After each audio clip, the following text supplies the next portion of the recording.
नमस्कार, FT live में आपके साथ मैं हूं सिमरन कौर। 251 विधानसभा क्षेत्र में कमेरावादी पल्लवी पटेल समाजवादी का तूफानी दौरा और गांव-गांव में नुक्कड़ सभाओं का संबोधित करते हुए जनसंपर्क में अपने मतदाताओं से डोर टू डोर वार्ता जारी है, जहां पर लोगों का अपार समर्थन मिल रहा है। पल्लवी पटेल का अपने विधानसभा क्षेत्र में विकास का मुद्दा दवा, पढ़ाई, नौजवानों को रोजगार मुफ्त हो, जहां पर हमारे देश की जनता खुशहाल रहे, वादा नहीं विकास करेंगे। पल्लवी पटेल इस अवसर पर क्षेत्र के बड़े कद्दावर नेता और महिला पुरुष जन समर्थन सहित भ्रमण में मौजूद रहे। अपना दल कमेरावादी के जिला अध्यक्ष जयप्रकाश पटेल जी, इस सभा का संचालन कर रहे विधानसभा अध्यक्ष समाजवादी पार्टी डॉक्टर असलम साहब, मंचासी विधानसभा अध्यक्ष अपना दल लालजी पटेल जी, चायल विधानसभा की पूर्व आवेदक आस्था सिंह पटेल जी, हमारे साथ महिला प्रकोष्ठ की महिला सचिव विभा यादव जी, प्रदेश कार्यकारिणी चंदन यादव जी, हमारे साथ बैठे मुजाहिदीन भाई साहब, माखनलाल सरोज जी सेक्रेटरी साहब, लाला भाई, आप सभी समर्थकों का, कार्यकर्ताओं का और जिनका स्नेह और प्यार हमको मिल रहा है। इस क्षेत्र के प्रधान एकता राज जी, डॉक्टर कमलेंद्र जी, आप सभी का तहे दिल से और ग्रामवासियों का हार्दिक स्वागत, अभिनंदन और वंदन करते हैं। हम आपसे सिर्फ इतना कहने आए हैं क्योंकि समय बहुत कम है और बहुत लंबी यात्रा हमको करनी है।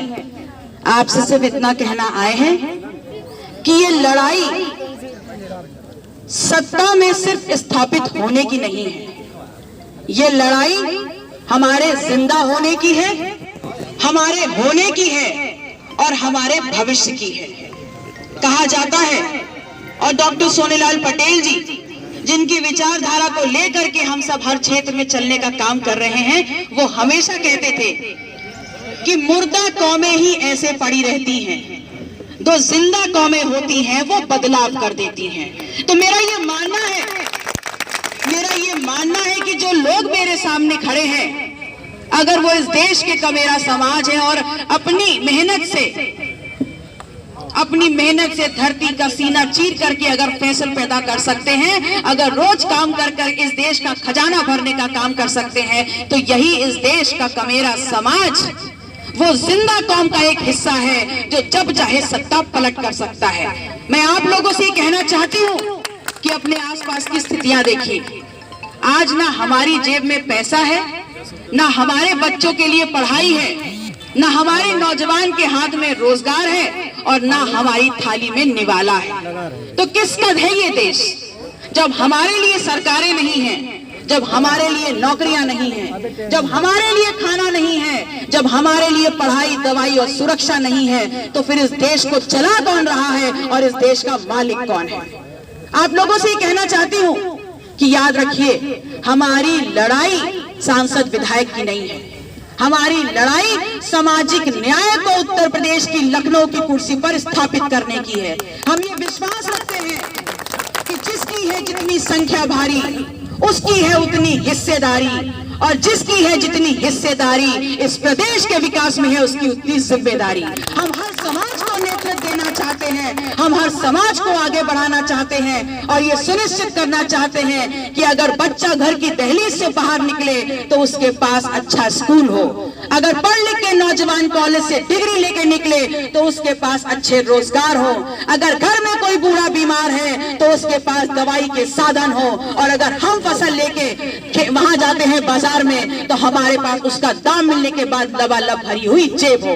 ये सोच लेकर के हम चलना चाहते हैं और इसीलिए आपसे कहना चाहती हूँ कि सिराथू विधानसभा से मैं आपके लिए सिर्फ प्रत्याशी मात्र हो सकती हूँ, लेकिन इतना जरूर कहूंगी कि जितनी बड़ी बढ़त आप अपना दल समाजवादी के संयुक्त प्रत्याशी को दे करके लखनऊ के सदन में भेजने का काम करेंगे, उतनी ही मजबूती से हमारे भाई हमारा नेतृत्व कर रहे, जिनके ऊपर माता जी का हाथ है, वो मेरा भाई, बड़ा भाई अखिलेश यादव जी सदन में नहीं कुर्सी में बैठ करके आप लोग के हक अधिकारों की बात करेंगे।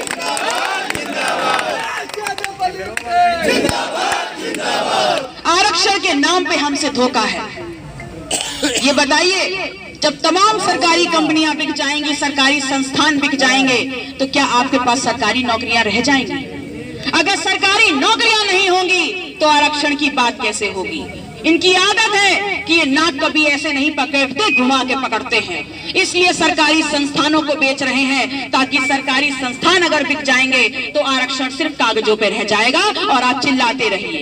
आरक्षण को लेकर के हमारे 69,000 शिक्षक भर्ती के लोग सड़कों पे पिछले 7 महीने से लाठियां खा रहे हैं। अगर किसान खाद मांगने जाता है तो लाठियां खा रहा है, अगर न्याय के लिए जाते हैं तो लाठियां खा रहे हैं, और बात ये लोग करते हैं कि हम सुशासन कर रहे हैं। आपको ये सोचना होगा, समझना होगा कि इनकी नियत और सीरत में अंतर है।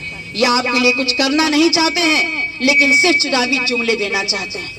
अगर आपको अपने भविष्य और वर्तमान की चिंता है तो ऐसे लोगों को सत्ता में लाने का काम करिए जो आरक्षण की बात करते हैं, जो जातिवाद जनगणना की बात करते हैं, जो रोजगार की बात करते हैं, जो महिला सुरक्षा की बात करते हैं, जो पढ़ाई की बात करते हैं, जो कमाई की बात करते हैं, और सबसे अहम आपके स्वास्थ्य के लिए दवाई की बात करते हैं। मैं आप लोगों से कहना चाहती हूँ कि ये लड़ाई संविधान बचाने की है, और संविधान के जरिए इस देश के कमेरा समाज, इस प्रदेश के कमेरा समाज के अस्तित्व को बचाने की बात है।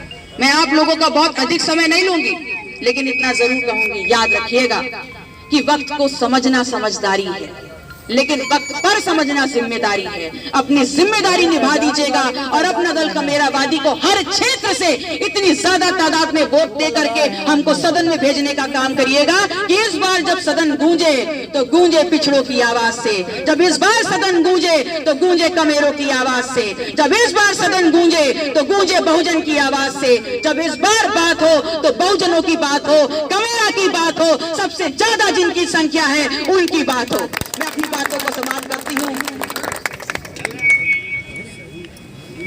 एक चीज मुझे जरूर पता चली कि यहाँ से कुछ दिन पहले एक खदेड़ा हुआ था ना, तो उस व्यक्ति का नाम याद है ना, मनु तिवारी। मैं चाहूंगी मनु तिवारी अगर यहाँ है तो खड़े हैं, एक जोरदार तालियां बजा दीजिए। और मैं कहना चाहूंगी कि ऐसे नौजवान भाई अगर हमारे यहाँ खड़े हैं तो मैं ये विश्वास दिखा के जा रही हूँ, आपके ऊपर ये जिम्मेदारी दे के जा रही हूँ कि एक एक बूथ जिता के खड़ा कर दीजिएगा। अपना दल कमेरावादी और समाजवादी पार्टी की सरकार बनेगी तो नौजवानों की बात होगी, हमारे हक और इंसाफ मिलेगा। बहुत बहुत धन्यवाद। जय समाजवाद, जय अम्बेडकरवाद, जय कमेरावाद। मैडम जी, आप नुक्कड़ सभा कर रही हैं और आप चुनाव मैदान में उतर आई हैं, इस संदर्भ में आप क्या कहना चाहती हैं? देखिए, नुक्कड़ सभा जो यहाँ की गई है उसका मूल उद्देश्य है अपने समाज से रूबरू होना और उनको ये बताना कि किस सोच और नीति के तहत हम काम कर रहे हैं, हमारी रणनीति क्या है, और उनके बीच में ये पहुँचाना कि हमारी बात है सामाजिक न्याय की, हमारी बात है नौजवानों के रोज़गार की, हमारी बात है कमाई की, पढ़ाई की और दवाई की, और इससे ऊपर अगर कुछ भी सोचा जाता है तो कभी भी किसी समाज का विकास नहीं हो सकता। अगर समाज को मुख्य धारा में लाना चाहते हैं, पिछड़े दबे कुचले शोषित समाज को, तो उसके लिए सबसे पहले उनकी पढ़ाई, कमाई और दवाई की बात होनी चाहिए। इस नुक्कड़ सभा से आपको जनता का कितना समर्थन मिल रहा है?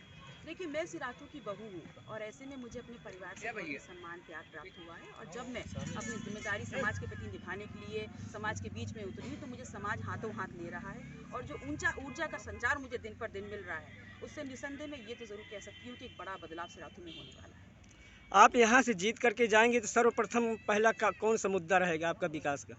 देखिए, विकास की जो यहाँ पर एक धारणा बनाई गई है वो है खड़ंजा, लाइट, ये सब है, लेकिन मेरा ये मानना है कि विकास जब तक आदमी के मूल जीवन में ना हो तब तक विकास की परिभाषा अधूरी रहती है। तो सबसे ज़्यादा अहम जो मेरा रोल रहेगा वो रहेगा यहाँ का शिक्षा स्तर को सुधारना और यहाँ के नौजवानों को रोजगार देना। आपके डोर टू डोर में क्या समर्थन मिल रहा है? डोर टू डोर जब हम जा रहे हैं प्रत्याशी के तौर पर तो मुझे बहुत ही ज़्यादा सम्मान मिल रहा है, लोग हाथों हाथ ले रहे हैं और जोश निरंतर बढ़ता जा रहा है लोगों का। एफटी लाइव के लिए ब्यूरो चीफ आरपी यादव की रिपोर्ट।